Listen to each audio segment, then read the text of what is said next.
नमस्कार, आप देख रहे हैं फ्रंटलाइन 24। मैं ज्योति आपके साथ।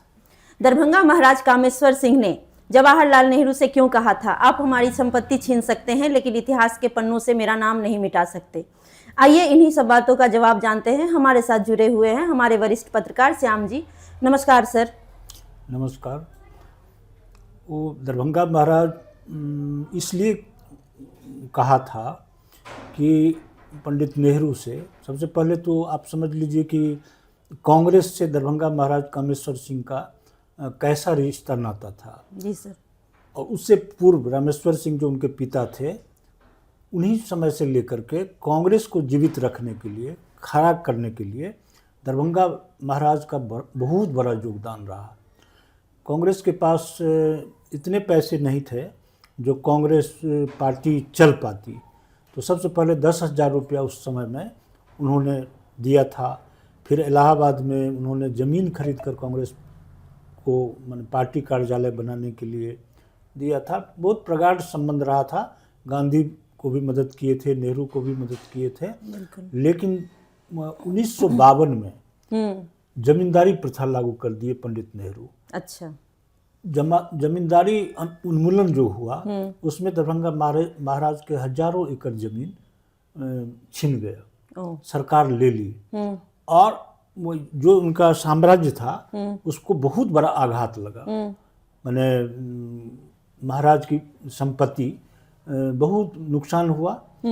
तो दरभंगा महाराज के बारे में बता दें कि दरभंगा महाराज राज्यसभा के सांसद भी थे। तो उन्होंने संसद में पंडित नेहरू से इतना अच्छा संबंध होने के बावजूद इस पर उतना नाराज हो गए, जो जमींदारी उन्मूलन जो कानून बना, इससे इतना नाराज हो गए वो कि वो बहुत ही दुखी होकर बोले कि ठीक है, आप हमारी संपत्ति छीन सकते हैं, हमारी ज़मीन छीन सकते हैं, लेकिन इतिहास से हमें कभी मिटा नहीं सकते। सर, ऐसा भी कहा जाता है कि 1952 और 1975 का जो समय था वो काल बनकर आया था दरभंगा महाराज के लिए, ऐसा क्यों? बिल्कुल जी, 1952 में ही ये जमींदारी उन्मूलन कानून जो है सो लागू हुआ था और उसमें दरभंगा महाराज का जो इतना बड़ा साम्राज्य था वो उस पर बहुत बड़ा चोट पहुंचा। अच्छा।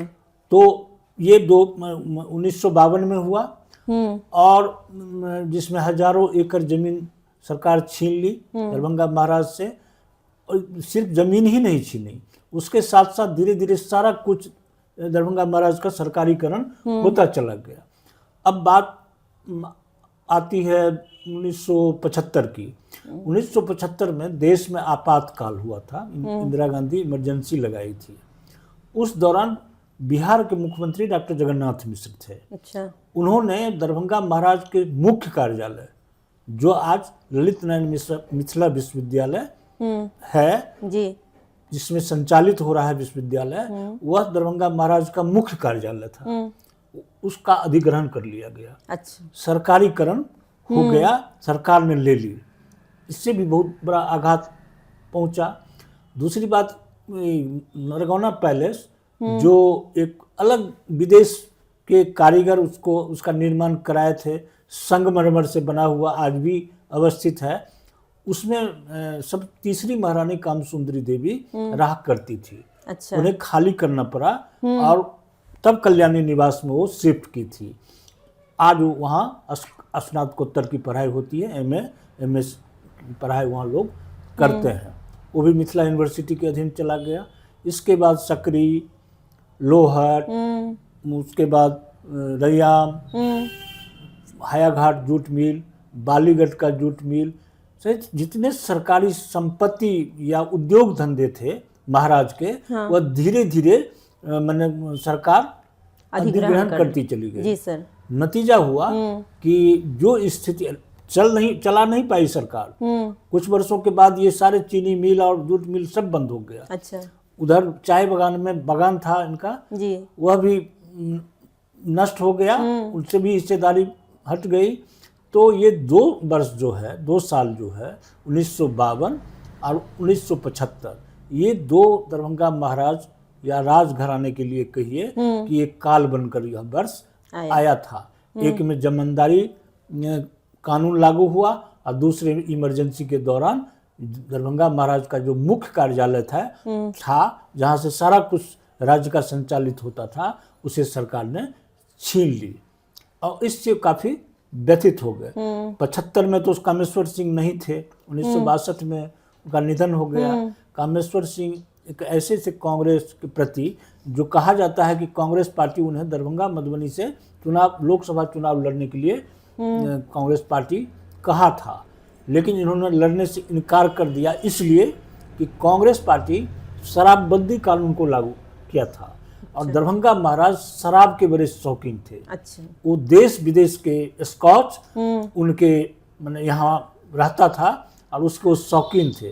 तो उनको हुआ अगर कांग्रेस में चले जाते हैं या कांग्रेस पार्टी से चुनाव लड़ जाते हैं तो शराब जो है उससे वंचित होना पड़ेगा। इस वजह से उन्होंने स्वतंत्र लड़ने का निर्णय लिया और चुनाव लड़े। लेकिन उस समय में कहा जाता है, लोग बताते हैं, जो हर मतदाता को दरभंगा महाराज द्वारा साइकिल बांट दिया गया था। अच्छा। लेकिन बावजूद इसके वो जीत नहीं पाए। एक अदना सा साधारण कांग्रेसी प्रत्याशी श्यामनंदन मिश्र ने उन्हें पराजित कर दिया था। जबकि उस समय के लिए साइकिल बांटना, साइकिल का वितरण बहुत बड़ी बात मानी जाती होगी सर, लेकिन फिर भी वो वोट नहीं खरीद पाए। हर वोटर को साइकिल देना क्या साधारण बात तो है नहीं। दरभंगा महाराज ही थे कि ऐसा किए, लेकिन फिर भी लोगों का स्नेह और प्यार आशीर्वाद उन्हें नहीं मिल पाया, वो पराजित हो गए। फिर भी वो राज्यसभा के सांसद रहे। उसके बाद संविधान सभा में कई ऐसी समिति थी जिसमें उनको मेंबर बनाया गया था। तो इनका योगदान देश के निर्माण में, बिहार के निर्माण में, मिथिलांचल को विकसित करने में इन्होंने कोई कमी नहीं रखी। लेकिन ये 2 वर्ष ऐसा आया कि दरभंगा महाराज को बहुत बड़ा नुकसान पहुंचाकर चला गया। जी सर, बहुत बहुत धन्यवाद सर। सर ने बहुत सारी बातें बताई। दरभंगा महाराज के राजनीतिक संबंध कांग्रेस के साथ कैसे थे, और भी बातें जानने के लिए जुड़े रहिए हमारे साथ। धन्यवाद।